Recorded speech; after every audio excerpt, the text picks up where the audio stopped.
Good afternoon, everyone. I'll have two announcements at the top, and then happy to take your questions. First, the United States has sent a robust interagency delegation to the Our Ocean Conference currently taking place in Panama. The delegation, headed by Special Presidential Envoy for Climate John Kerry, is announcing nearly $6 billion in voluntary commitments at Our Oceans Panama this year, more than double the commitments in 2022. Focused on enabling climate resilience, these voluntary commitments include actions on green shipping and offshore renewable energy, support for coastal communities, support for maritime protected areas, improving the management of fisheries, increasing efforts to combat illegal, unreported, and unregulated fishing, combating maritime pollution, including plastic pollution, support for sustainable and inclusive blue economic activities like ocean ecotourism, and improving maritime security. There will be a special media call tomorrow, Friday, March 3rd at 10:30 a.m. Eastern, featuring Special Envoy Kerry and Assistant Secretary of State for Oceans, International, Environmental, and Scientific Affairs, Monica Medina. And I would encourage all of you to join the call to learn more about our commitment at the Our Ocean Conference. Next and finally, we congratulate Ambassador Cindy McCain on her appointment by the UN Secretary General and the FAO Director General to serve as the next Executive Director of the World Food Program.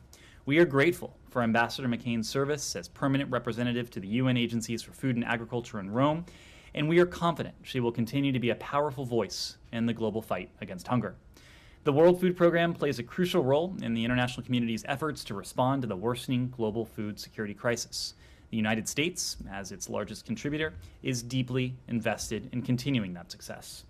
We also want to express our appreciation and gratitude to outgoing WFP Executive Director David Beasley for his dedication to the millions around the world in need of life-sustaining support. So with that, happy to take your questions. Please.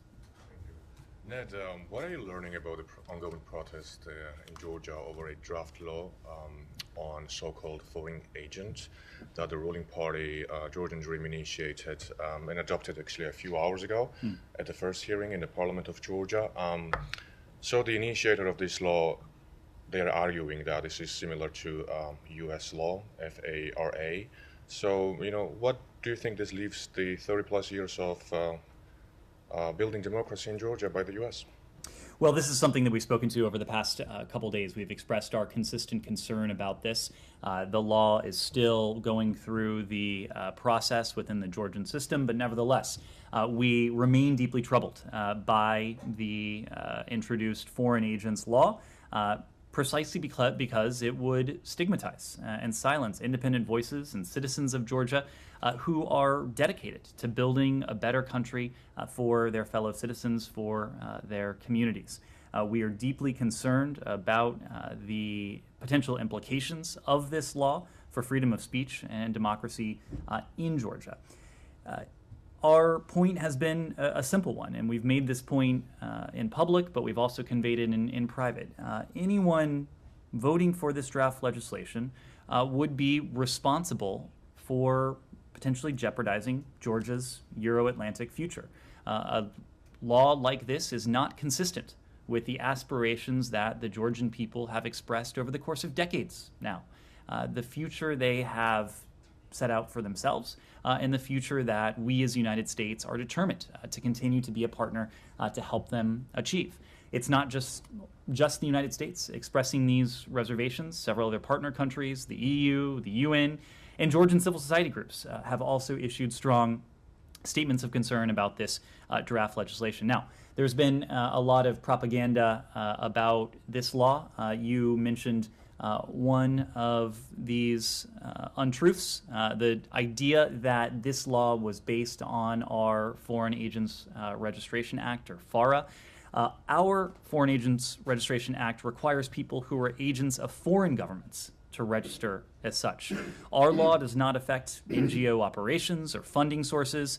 We can provide you with additional details on FARA if that would be of use. But FARA is very narrow. It is tailored to apply only to those agents of foreign governments. This is something very different, and that's why we're quite concerned about it. Former Secretary of State Condoleezza Rice and the Russia expert Fiona Hill the other day at the Brookings Institute event mentioned that U.S. attention to human rights record of Georgia and freedom of speech, etc., was not sufficient How would you respond to that? Because for many years, especially in the past few years, Georgian civil society organizations, opposition leaders, and Western-oriented Georgians collectively, we are calling and urging the U.S. to impose sanctions against the oligarch Ivanishvili and his puppets in the government. And there is a growing concern that the state capture and growing authoritarianism and oligarchy is just booming in Georgia. So would you agree with Condoleezza Rice and Fiona Hill on that? What I would say, and this has been a project of successive administrations, and that's why I think you are right to point to what Fiona Hill said, what former Secretary of State Condoleezza Rice has said as well. This has been a project of the people of Georgia, but also a partnership with the United States of America since Georgia's independence, going on decades now. From the beginning, we have stood in solidarity with our Georgian partners, and again, their own aspirations to be a free and sovereign country within its internationally recognized borders. We, of course, and you're alluding to this, have heard damaging rhetoric from some who may be opposed to those Euro-Atlantic aspirations that the Georgian people have put forward. We've spoken to this law as well. When we have seen that, when we have heard that, we have used our voice publicly. We've also used our voice privately. Ambassador Degnan and the team in Tbilisi have been deeply engaged, doing the work of this partnership with their Georgian counterparts, not only over the course of recent weeks, but over the course of some 30 years now. Because over the course of some 30 years, we have turned this partnership into a strategic one. It's an important one for us. We wish to continue to work together towards that shared vision of Georgia, fully integrated into the Euro-Atlantic family of nations and part of a Europe that is whole, free, and at peace. Now, obviously, there are many challenges to that, some within Georgia, some on the periphery of Georgia's border, but this is a vision that we know will take political will, it will take hard work, it will take resources to help realize. The United States is ready to continue to be a partner, and we hope to continue to find partners in the Georgian government. Region, if you don't mind. Apologies for that. You mentioned those who are going to vote for this resolution will be responsible. Can you be a little bit more precise, particularly when it comes to talk about the elephant in the room? My colleague mentioned Mr. Ivanishvili. Will the United States government be willing to actually go after Ivanishvili and his party if they succeed in, let's say, sucking the oxygen from Georgia's democracy? Alex, our focus right now is making very clear where the United States stands. We want there to be no doubt about the concerns that we've expressed, the concerns that the EU's expressed, the UN has expressed, a number of countries around the world have expressed, and probably most importantly of all, the concerns that the Georgian government should be hearing from civil society within their own country, from their own citizens. That's our focus. Of course, this passage of this law, implementation of this law would be great concern for us. We're not going to cross that bridge at this stage. It remains draft legislation that's under discussion by Georgian lawmakers. That's why we think at this stage the most important thing we can do is to leave no doubt about where we and the international community stands on this. Speaking of the region, I know I've asked this before, but yesterday was the first month of new Caucasus negotiator who was just appointed to the region. Is it fair for us to expect his first trip anytime soon to the region? You can expect that, in fact. The senior advisor for Caucasus negotiations, Louis Bono, is traveling to the region next week on his first trip in this role. This is the first of what we expect will be regular travel to all three countries of the South Caucasus.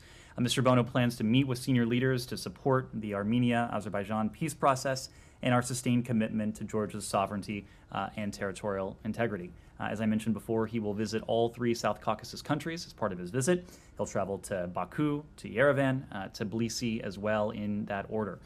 This, we believe, will be an opportunity for Mr. Bono to build on the meeting between Secretary Blinken, Armenia's prime minister and Azerbaijan's president at the Munich Security Conference a couple weeks ago now in mid-February.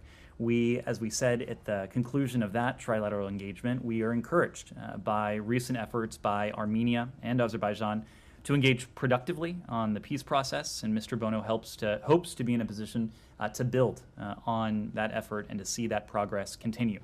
In all three of these cities, Mr. Bono will emphasize the United States is committed to promoting a peaceful, democratic, and prosperous future for the South Caucasus region. Jenny. I had a couple questions on the Secretary's meeting with Lavrov this morning, Ned. What caused the Secretary to want to reach out to Lavrov at this point in time? Was there some development that led him to believe this would be a productive conversation? And the serious proposal he raised on Paul Whelan, how long has that been on the table? What can you tell us about it? And have the Russians engaged at all on it? Sure. A couple things, Jenny, and you heard the Secretary speak to this. First, what this was not, as opposed to what it was. You heard from the Secretary this was a rather brief encounter with Foreign Minister Lavrov. This was not a bilateral meeting. This was not a protracted discussion between the two. This was a rather brief encounter that the Secretary took advantage of to convey clearly and directly messages that are important to the United States and, in many cases, to the rest of the world.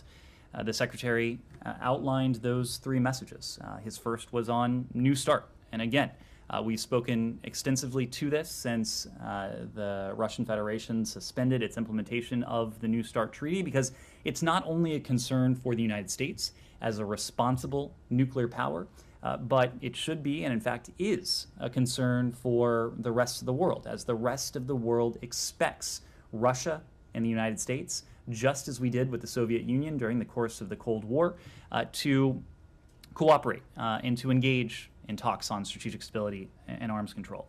Second, you mentioned this, but the Secretary did raise, as he consistently has, the continued wrongful detention of U.S. citizen Paul Whelan. He noted that we had put a proposal on the table. He, again, encouraged Russia to accept it. And third, he underscored our continued commitment to Ukraine, including the proposals that we've heard from President Zelensky and his government for a just and durable peace, a peace that respects the UN Charter, as well as the principles of sovereignty and territorial integrity. He stressed that Ukraine and the United States want this war to end. We want this war to end on that basis. No one wants this war to end more than Ukraine. We are standing right by Ukraine in our desire to see this war come to a close, and we are continuing to be ready to support that effort. But what continues to be missing is a similar determination from Moscow. The Secretary is not going to hesitate to convey clearly and directly messages that are important to us and that are important to the rest of the world. Of course, the continued detention of Paul Whelan is a concern to us. He's an American citizen. The practice of wrongful detention is a concern to the rest of the world. It is a concern to the rest of the world that Russia has purportedly suspended its implementation of the New START treaty. It's a concern to the rest of the world that Russia is waging a brutal, illegal war of aggression against Ukraine. And as we've heard from most of the G20, in fact, all except Russia and China, the G20 wants to see this war come to an end on a basis that's consistent with the new UN Charter and on a basis that is both just and durable. So the Secretary had an opportunity to convey these messages directly to Lavrov, and we thought it was important to do so. On the proposal for Paul Whelan, this is something that in all of our key engagements with Russian interlocutors we raise, and we impress upon them the need to see the release of Paul Whelan. He has been held for far too long, wrongfully detained. He should never have been held in the first place.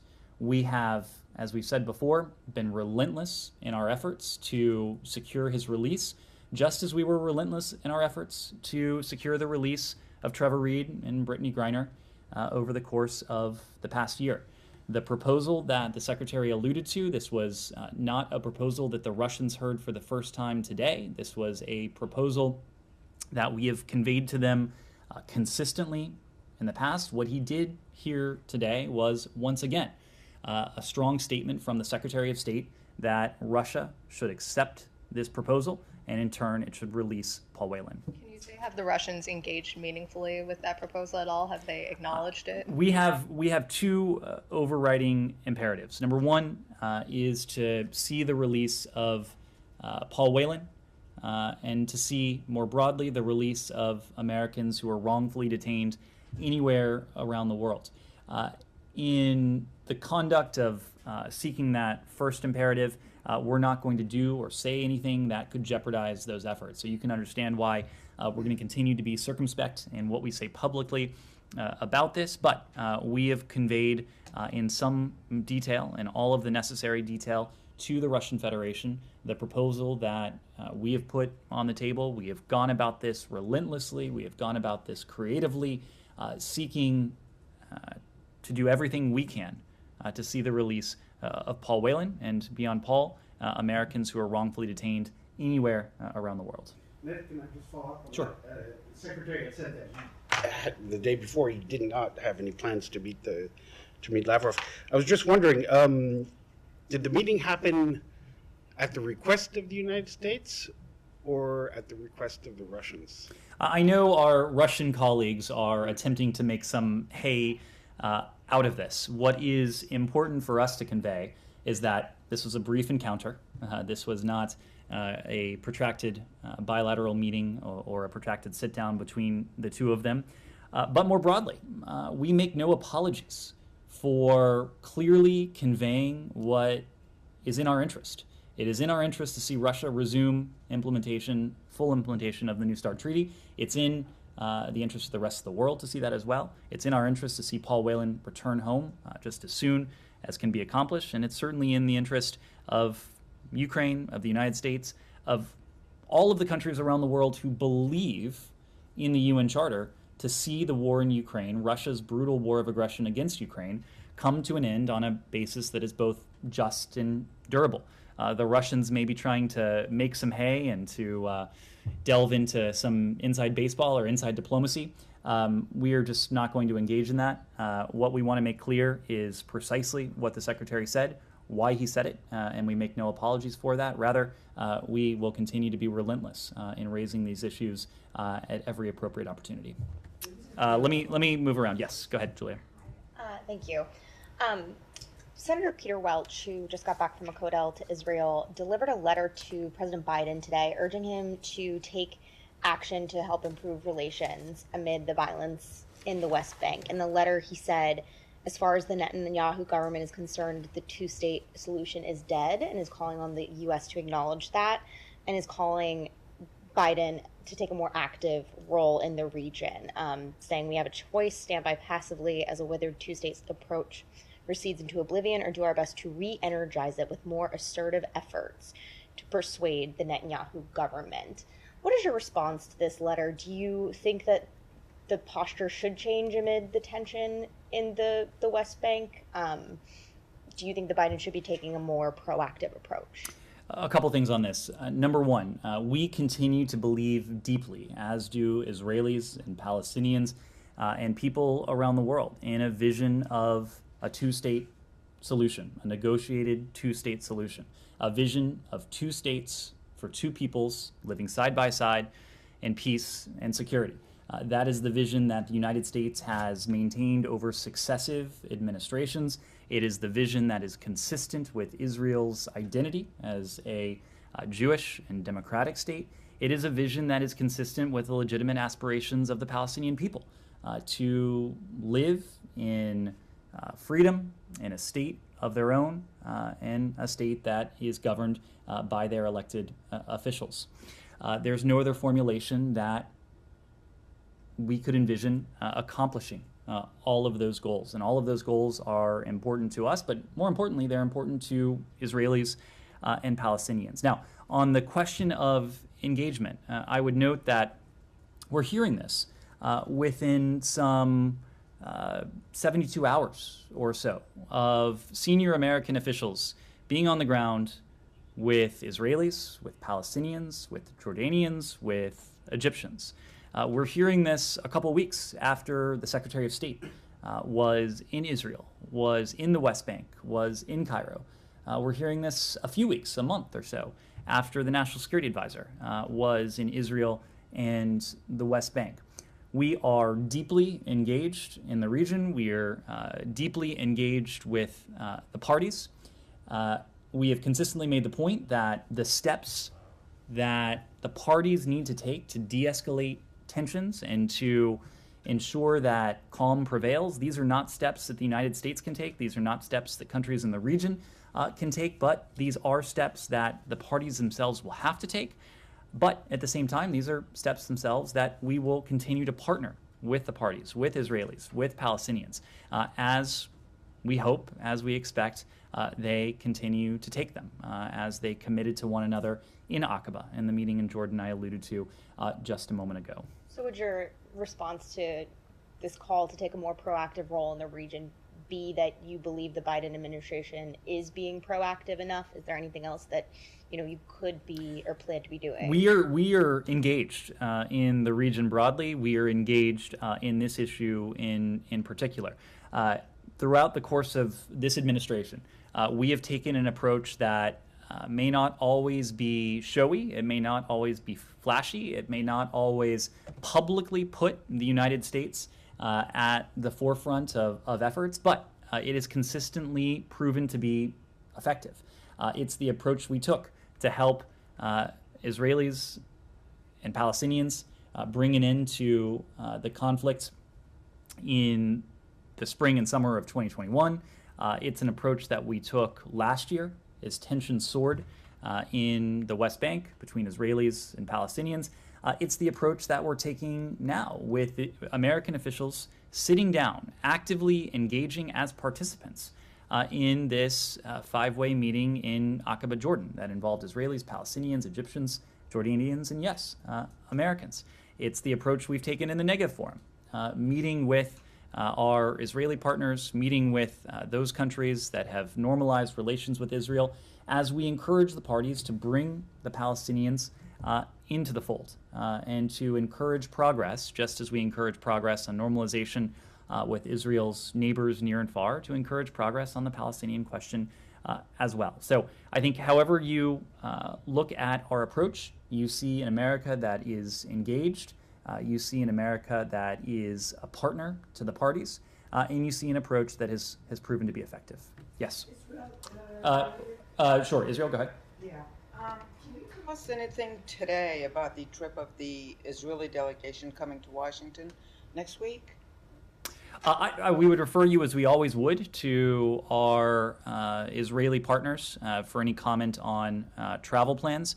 As for us, we've spoken to the concern we have about ongoing violence in the region. We've urged Israel and the Palestinian Authority to protect against the further loss of life. We've made our views very clear on this. I don't have any travel to announce, nor would we announce travel for a foreign partner. Well, Axios is reporting that the main reason for their trip is Iran, and that they're even intending to meet with Secretary Blinken, and also that Israel's domestic issues, as well as its performance in the West Bank, is a precondition to how the Biden administration may work with the Netanyahu government on Iran. A couple things on that. First, we engage regularly with our Israeli partners. I ran through some of the high-level visits that you've been witness to, Gita, from the National Security Advisor to the Secretary of State, to our Assistant Secretary of State, to the White House Coordinator for the region. There have been many other visits and engagements on top of that. We have traveled to the region. Our Israeli partners have traveled here. I expect that will continue in the coming days, weeks, and months, but we just don't have any travel to preview at the moment. Yes? Not sure if this is the same, actually two questions. First one, not sure if this is the same trip my colleague is referring to, but the finance minister, Smotrich, is reportedly planning to be in the U.S., I think next week, for an investment conference of some sort. Would the U.S., based on his sort of recent comments, consider revoking his visa, which is something that some groups here have been urging? And then sort of on a related question to something that was discussed earlier. There was a bill introduced earlier this week on the Hill to create an ambassador-level special envoy position for the Abraham Accords. Is that something the State Department is supportive of, thinks would be necessary, helpful? So a couple of things. First, on potential travel here, we don't speak to individual visa records, nor as a general matter to a particular individual's eligibility for a U.S. visa. Nevertheless, we'll continue to make clear that we reject the comments from the minister, just as we did yesterday, and we appreciate the condemnations that we've heard from our Israeli partners. On the legislation you refer to, this is a project building bridges between Israel's Arab and Muslim majority neighbors, both near and far, that this administration has been a stalwart supporter of. We celebrated a notable anniversary of the Abraham Accords and the normalization agreements here in this building last year.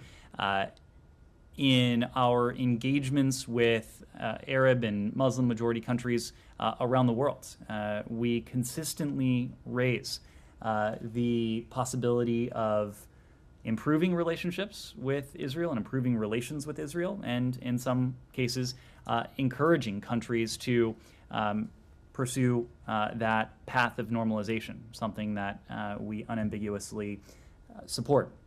This has high-level attention in this building. It has high-level attention in the White House. We're going to continue to do what we can as a partner to Israel, as a partner to these Arab and Muslim majority countries. And we're going to take a close look at all proposals. And if something makes sense, if something would allow us to be even more effective in that project, we wouldn't hesitate to pursue it. Yes, Leon, go ahead. Yeah, I have a question on Tunisia. Sure. We don't talk about it so much. The situation is deteriorating there. I would like to have your assessment on that situation right now in Tunisia. I understand there was a call also by the Brett McGurk this morning, but there's no reference to the arrests or demonstrations that are happening there in Tunisia. Mm-hmm. And then also, there's apparently been contacts between the U.S. Embassy and opposition activists there, and the Tunisian Foreign Ministry gave a pretty strong rebuke saying not to interfere in internal affairs. Can you confirm those contacts, and can you comment on that statement? So first, to your broader question, Leon, we've spoken of our concerns to what has been happening in Tunisia in recent months. We spoke to it last month, I believe. We expressed our concern by the reported arrests of multiple political figures, business leaders, and journalists. We've expressed that concern precisely because we in the world have seen over the course of years now the aspirations of the Tunisian people for greater levels of democracy, for an independent and transparent judiciary, and one that is able to protect fundamental freedoms for all the people of Tunisia. We've engaged with the Tunisian government at all levels in support of human rights and freedom of expression. These are not values that we support only in a place like Tunisia, but these are universal rights that we seek to defend and to promote anywhere and everywhere around the world. Now, there have been allegations in recent days that you alluded to, and I can say that we are alarmed by reports of criminal charges against individuals in Tunisia resulting from meetings or conversations with U.S. Embassy staff on the ground. This is part, as I said before, of an escalating pattern of arrests against perceived critics of the government. This is what our embassies and our diplomats do around the world. A primary role for any U.S. embassy or any diplomat anywhere in the world is to meet with a wide array of individuals to inform our understanding of the different views and perspectives in that country. This is their primary task, to help inform policymakers back in the United States so that we can best support our partners in government and support our partners in the people of any given country, including the aspirations they have. Tunisian and other foreign diplomats posted to the United States regularly engage in similar meetings. This is the work of diplomacy. It is the bread and butter of our diplomats. It is the bread and butter of diplomats from countries around the world. And it is a practice that should not be subject to persecution of any sort. So Yes. you confirm those contacts, but can you confirm with whom, in what context they were done? We've seen reports of criminal charges against individuals in Tunisia purportedly stemming from their contacts with U.S. diplomats. But again, the fact that our diplomats are meeting with Tunisians, we are doing that so that this government can best support the Tunisian government, but can also best support the Tunisian people and their aspirations. This is not any different from the kind of work that we do anywhere around the world. It is the kind of work that our Tunisian counterparts do right here in Washington, as the Tunisian government also wants to understand what is happening in this country. It is what just about every foreign embassy does in the United States. It is what every single one of our embassies do around the world. Yes? Two questions. Going back to India, as far as secretaries stay there, visit and meeting many foreign ministers, including Indian Foreign Minister Jaishankar. My question is that now in the next coming weeks and months, India chairing the G20 will be the global stage for many global leaders, or especially for the G20. Question is here that does Secretary believe that India still have the not power, but to break the ice as far as to stop or end the war between Russia and Ukraine, or Russia's war against Ukraine? And while in India meeting the Indian officials, you think they discussed this, that India still can play a role?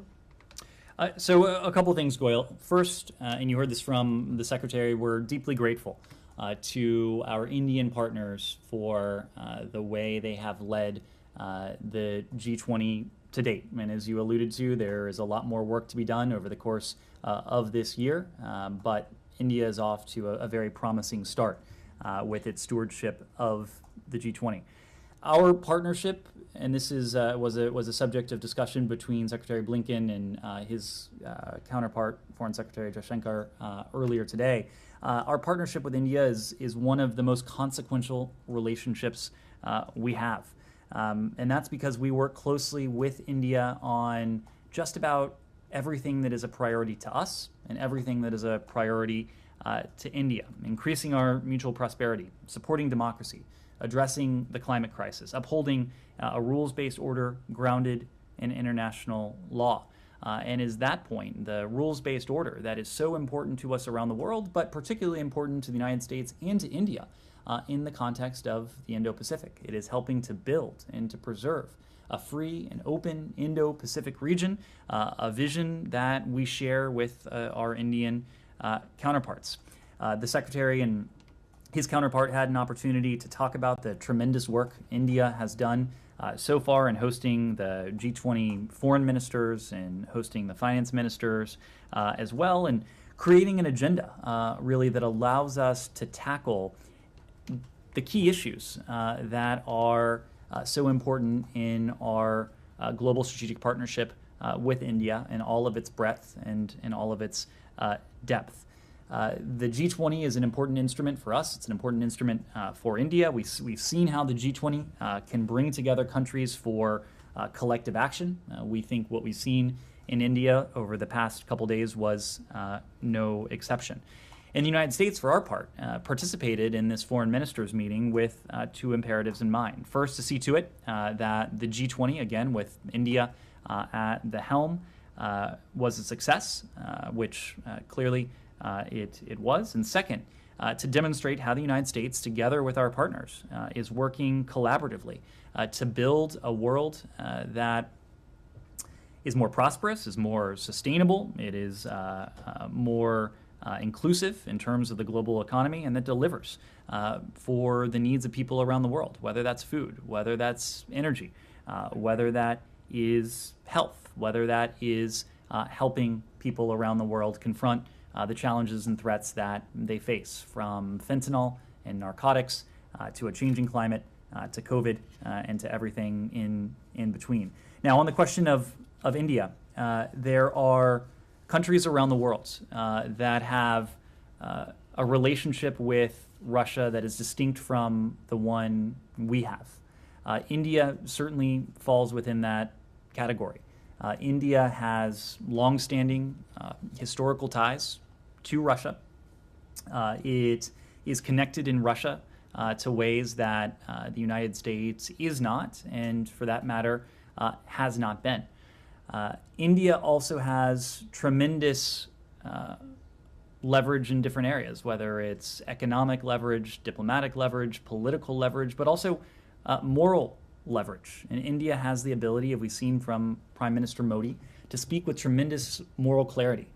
When Prime Minister Modi said last year that this is not an era of war, the world listened, as they should, because when Prime Minister Modi and his country says something to that effect, it is meaningful to the United States, it's meaningful to Russia, it is meaningful to countries near and far. So we will continue to work with our Indian partners. They, of course, have a unique role to play in this as the G20 hosts, but also as a country with whom we have a global strategic partnership, a country that has a relationship with Russia that we don't. And just as India has consistently expressed that this is not, should not be an era of war, we hope that we can work closely with India to bring about an end to this war, an end to this Russian aggression that is at its core just and durable and very much in line with the principles of the UN Charter. I think you see that reflected in the chair summary that emanated from the G20 meeting earlier today. Of course, this was the chair summary that was subscribed to by all 20 members of the G20, except for two key paragraphs. And we all know those two countries in question, Russia and China. We all know the issue in question, Russia's brutal war of aggression against Ukraine. But when it comes to the broader set of issues that neither Russia nor China could agree to accept, I think it was pretty notable that the key paragraph referenced the essential need to uphold international law and the multilateral system that safeguards peace and stability. It is a paragraph that speaks to defending, protecting the principles of the UN Charter, ensuring that countries around the world adhere to international humanitarian law, including the protection of civilians and infrastructure in armed conflict, and that makes clear where countries stand in strongly condemning the use or threat of use of nuclear weapons in any conflict. The fact that neither Russia nor China could sign on to a paragraph that should be as anodyne and common sense and basic as that, it tells you a lot about two countries that purport to believe in the UN Charter, have been permanent members of the UN Security Council, consistently raise international law and the principles of the UN Charter, only to ignore them in contexts like this. Yes, go ahead. Another question, and thank you, sir. Because of growing relations between India and US and also India's rise, neighboring countries, including China and Pakistan, of course, are not very happy, and they are trying their best to curtail back or whatever they can do. Now, as far as Pakistan is concerned, there are some elements of Khalistani elements in Pakistan, and they are attacking the Hindu temples there, and also in Australia now, according to reports, press reports, Australia, UK, Canada. Now, as far as Canada is concerned, this Khalistan movement or elements, they are the same group which in 1985 they brought down the Air India air flight, killing 389 people from Canada to going back to India over Canadian part. My question is now here, those elements have threatened the Indian temples here in the US, and they are now having the cells here in the US with the support of those same elements. Is the US government aware of that? And because the Indian community or Hindu community here are very much now meeting so many the officials here that because they are threatened or their temples are threatened here by the terrorists or Khalistan movements. Goyal, without weighing in on the specifics, I can tell you that we condemn any form of violence. We condemn the threat of violence, any form of violent extremism. This is a country that has always had at its core key values. One of those is religious pluralism, tolerance for people of all faiths or no faith. That is a principle that we uphold, we respect, and we condemn any individual or movement that seeks to carry out and enact a different vision. Yes, go ahead. Thank you, sir.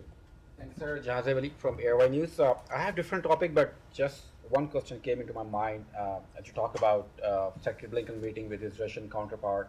You told me like a couple of days ago that whenever American diplomats meet with Russian diplomats, they just discuss bilateral issues, don't discuss Ukraine. Same thing was confirmed by the Russian diplomats and ambassador. I met them a few days ago. So this is the first meeting of Secretary Blinken with the Russian foreign minister after the war began. So is U.S. trying to negotiate, mediate, or just asking a simple question to stop the war and further negotiation or further talks can be followed? The Secretary's meeting was, he conveyed a very simple message on that.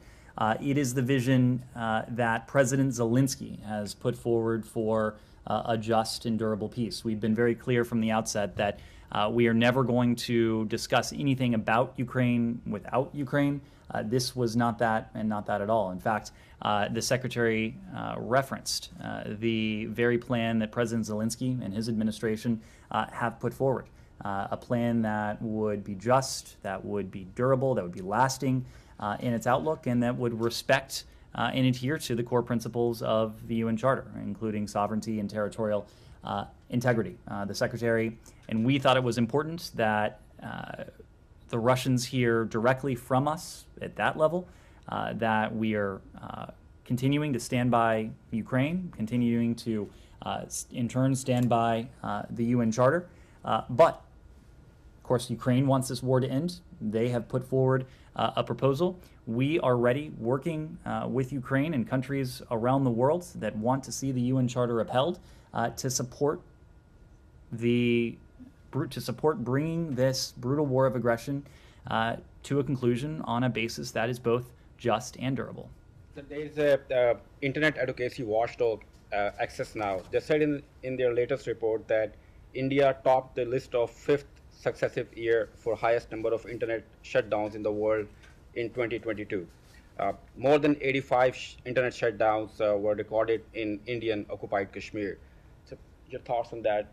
You always talk about the freedom of speech. You're right. We always do talk about it. We talk about freedom of expression, freedom of people around the world to access information. And we continue to highlight the importance of freedom of expression, including via access to the internet as a human right that contributes to strengthening democracies and to strengthening countries around the world. This is something we advocate for with our partners and allies and countries around the world.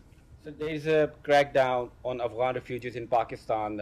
Afghans, including women and children, are being arrested for their illegal presence. They crossed the border after Taliban took the power in Afghanistan. So is there any discussion with the Pakistani authorities to give them like temporary shelter till the situation is better in Afghanistan? This is a matter we're discussing with our Pakistani counterparts. We're in regular discussion with our Pakistani counterparts about this. We encourage all states to uphold their respective obligations with regard to Afghan refugees or asylum seekers and to refrain from returning them to anywhere where they could face persecution or torture. One last question, please. Sir, Pakistani court issued arrest warrants for former Prime Minister Imran Khan for selling state gifts and concealing his assets. His party workers termed it political victimization. So what are your thoughts on like rising political unrest and chaos in Pakistan? These are questions for the Pakistani people. These are not questions for the United States. As I've said before, we support the peaceful upholding of democratic, constitutional, and legal principles around the world, including in Pakistan. Michelle. Two questions. One on the meeting between Secretary Blinken and Saudi Foreign Minister in New Delhi. this is the first meeting after a while between U.S. and Saudi officials. How was the meeting, and did you open a new page with Saudi Arabia? This was a discussion with between Secretary Blinken and his Saudi counterpart. It was important for us to welcome, as we have over the course of several days now, the important contributions that our Saudi partners have offered to our shared partners in Ukraine. Of course, the Saudi government announced $400 million in humanitarian support. There was an important visit by the Kingdom of Saudi Arabia to Ukraine. That is something that we've welcomed. It was an opportunity for Secretary Blinken and Foreign Minister Faisal bin Farhan to discuss these issues and to discuss our partnership, the partnership between our two countries. And is the U.S. satisfied with the distribution of aid in Syria? There, of course, is a tremendous amount of work to be done. There are going to be needs going forward for months and years to come. It is incumbent, we think, on countries around the world to contribute to this effort. The United States has attempted to lead by example. When Secretary Blinken was in Turkey a couple of weeks ago now, he announced the contribution of $100 million additional U.S. dollars in funding to the people of Syria, to our Turkish allies as well. The United States has to date contributed $185 million. This is funding that has translated into support for tens of thousands of people across both Turkey and into Syria. Shelter, food, water, help with recovery, rebuilding. This is going to be a long-term project. The United States is going to remain committed to this, and we continue to call on countries around the world to show that they too are committed both in word and in deed, including by announcing generous funding for the people of both Turkey and Syria. Yes, go ahead. I have a follow-up on the Lavrov encounter. Are there any plans for further follow-up from that conversation? Did that set anything in motion for any sort of more formal dialogue on any of the specific topics that were raised, or just in general? We're not expecting any more formal senior level dialogue in the near term. Of course, we're always going to remain open to dialogue. We believe in dialogue. We believe in diplomacy, especially even when times are tense, especially when the state of our relationship is as it is now, and as the Russians are perpetrating what they're doing against Ukraine. There are issues that are of profound importance to the United States, but also issues that are of profound importance to the rest of the world. But there was no agreement or consensus coming out of that brief encounter for any sort of follow-up discussion, but we're always going to take advantage of opportunities to convey our interests in manners that are clear and direct whenever we can. One more along the line on G20. You said, that Blinken would not hesitate to convey the interests. Why not have a similar type of conversation with his Chinese counterpart, given there are a lot of issues of concern there? To our knowledge, there was no meeting or discussion between those two leaders, so why not have a similar conversation with his Chinese counterpart? Principally because the Secretary sat down with the PRC's top foreign policy official just a couple weeks ago in Munich. They had a more extended discussion on the current state of the bilateral relationship, covering a broad range of topics, as we've discussed. I expect there will be additional calls and engagements in the coming weeks, but we had just taken advantage of one opportunity a couple weeks ago. Yes, Alex. A few follow-ups on Lavrov-Blinken engagement. And my apologies for beating a dead horse, but a few questions need to be cleared up. Starting from Leon's question, who reached out to whom in the past 24 hours? Did the Secretary reach out to the Russian side, or did the Russians reach out to you? Can you just clarify that question? Alex, we're just not going to go into the inside baseball dynamics of this. What's important is that The Secretary conveyed clearly, directly, in a brief encounter, what is of tremendous interest to us, but also what's of interest to the rest of the world. Did the Secretary have a chance to reach out to his Ukrainian counterpart? Is it before or after this engagement? We consulted with partners and allies, as we always do, ahead of conversations like this. I wouldn't want to characterize those conversations, but we believe in diplomacy. We believe in diplomacy with countries where we have a relationship that is quite strained, even adversarial with Russia, but we're in constant dialogue with our allies and partners in Europe and around the world on these issues. Yeah, but this is a clear departure from your strategy from last year, this time at this very forum. Not only the Secretary did not want to engage with him, he didn't want to be in the same forum with him, no handshake. What changed? Alex, if I recall, the foreign ministers meeting was in July of last year. Secretary Blinken picked up the phone to Foreign Minister Lavrov around that time last year as well. Nothing has changed in the sense that we're always going to convey very clearly. So there can be no misconception, no misperception, no confusion about our interests, about things that are of great importance to us and things that are of great importance to the rest of the world. That's what we've consistently done. We've done that at lower levels, and we've done that at the level of Secretary Blinken when it's been appropriate. So he's talking to Lavrov, meeting with him a new normal. So what is the Secretary's level of trust in him? Given everything he has done, he lied about the war to the Secretary at his face. He has spent his entire year to, talk about, his so-called operation. So is it new normal? Alex, this was an 8-minute, rather brief encounter. I don't think anything was said or conveyed in 8 minutes that could change the perception that has developed over the course of the past 16 months. Yes, My last question on this. Secretary said that he told Lavrov to engage in meaningful diplomacy that can produce a just and durable peace in Ukraine. Mm-hmm. So clearly he was talking about Ukraine without Ukraine in the room. You're taking that quite literally. They were talking about the proposal that President Zelensky himself has put forward, a 10-point proposal that calls for precisely what countries around the world have called for, what we have called for, a just and durable peace. It is, we think, incumbent on the United States, on us, to do everything we can to help bring about the vision that President Zelensky himself has set out.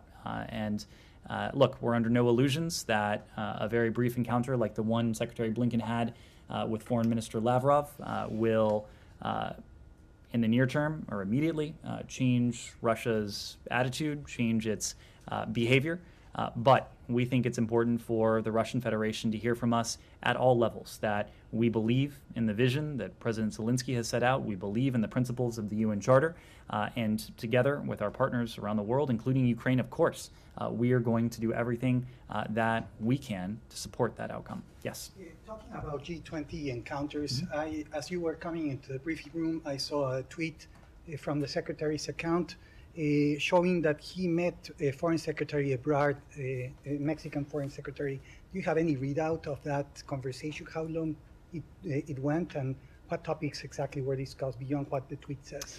Beyond the tweet, I don't know that we're in a position to issue a more formal readout, but the Secretary and Foreign Secretary abroad were both in the G20 together. Of course, we have a very important, broad, deep relationship with Mexico. It is a relationship that on which we engage regularly, including at the senior-most levels. But beyond that... The tweet stresses that Secretary Blinken presented the topic of a strong democracy as relevant in the discussion between both countries. Can you expand on that? Again, wouldn't want to go beyond what the brief readout we issued says. If we have any more details to convey. How long was the... If we have any more details to convey, we'll let you know. Okay. Thanks very much, everyone.